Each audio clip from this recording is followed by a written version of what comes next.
கிருபையால் நிலை நிற்கிறோம், கிருபையால் நிலை நிற்கின்றோம், தேவ கிருபையால் நிலை நிற்கின்றோம். சேர்ந்து கிருபையால் நிலை நிற்கின்றோம், தேவ கிருபையால் முழு பலத்தோடு கிருபை கிருபை கிருபை கிருபை கிருபை கிருபை கிருபை கிருபை கிருபை கிருபையால் நிலை நிற்கிறோம், கிருபையால் நிலை நிற்கின்றோம், தேவ கிருபையால் நிலை நிற்கின்றோம். ஆமென்.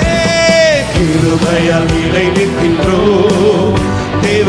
நன்றியோடு சொல்லுமா, பெயர் சொல்லி அழைத்தது கிருபை, பெயர் சொல்லி அழைத்தது உங்க கிருபை, பெரியவனாக்கியது உங்க கிருபை. பாடுங்க, பெயர் சொல்லி அழைத்தது உங்க கிருபை, பெரியவன் ருசித்து